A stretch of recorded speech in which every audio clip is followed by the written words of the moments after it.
सवाल उठता है कि मोक्ष के लिए, सच्ची शांति के लिए या फिर ईश्वर को प्राप्त करने के लिए कौन सा मार्ग उचित है, भक्ति, ज्ञान या कर्म। ज्ञान मार्गी कहता है कि पहले मैं जानूंगा फिर मानूंगा।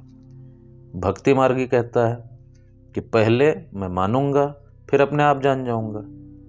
कर्म योगी सब कुछ कर्म द्वारा प्राप्त करने की बात करता है।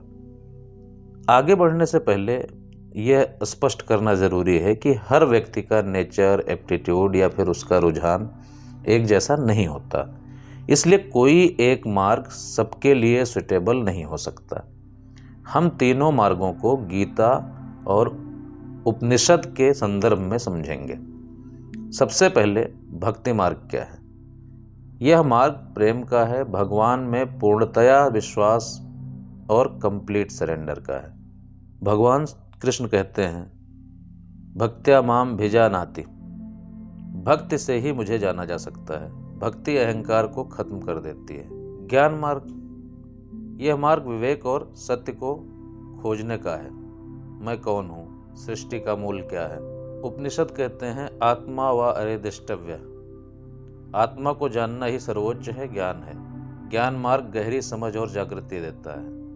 अब बात करते हैं कर्म मार्ग की। यह मार्ग कर्म को पूजा मानता है।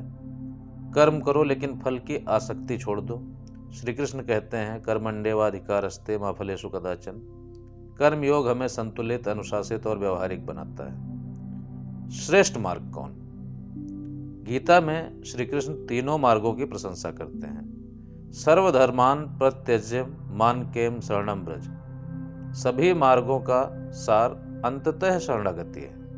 लेकिन श्री कृष्ण ये भी कहते हैं, यो मां भजत यह कर्मा करोति यो ज्ञानवान। मतलब ये तीनों ही मार्ग मेरे लिए प्रिय है।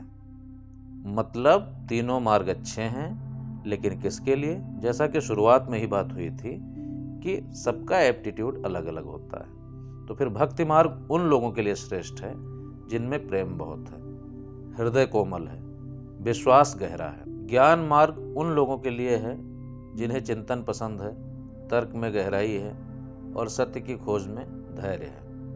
कर्म मार्ग उनके लिए श्रेष्ठ है जो व्यावहारिक हैं, समाज में रहकर काम करते हैं, जिम्मेदारियों को निभाते हैं। उनके लिए कर्म मार्ग अच्छा है। श्रेष्ठ कोई एक मार्ग नहीं है, बल्कि वह मार्ग है जो आपके स्वभाव से मेल खाता है। और सबसे सुंदर बात है कि तीनों मार्ग एक दूसरे से जुड़े हुए हैं। तो निष्कर्ष के तौर पे देखें तो मान लो कि रत्न मिल रहे हैं, और रत्न मिलने के 3 तरीके हैं, भक्ति, ज्ञान और कर्म मार्ग। तो जो आपको सुटेबल पड़े उसको आप अपना सकते हैं। तो भक्ति प्लस ज्ञान प्लस कर्म इज इक्वल टू पूर्ण जीवन। अब मुझे अगर इन तीनों में से कोई एक चुनने की बाध्यता हो, वैसे तो ये मुझे तीनों ही पसंद हैं, तो मैं भक्ति मार्ग चुनूंगा, क्योंकि इसमें मैं कम होता है और वह अधिक होता है, वह अर्थात ईश्वर। तो कंक्लूजन ये है कि श्रेष्ठ मार्ग वह है जो आपको शांति दे, अहंकार कम करे, प्रेम, करुणा, समर्पण बढ़ाए और जीवन में संतुलन बनाए। आप इस विषय पे क्या सोचते हैं? आपके लिए कौन सा मार्ग बेहतर है? अपना मत जरूर स्पष्ट करें, और अगर पहली बार देख रहे हैं तो सब्सक्राइब जरूर करें। धन्यवाद। आपका दिन शुभ हो।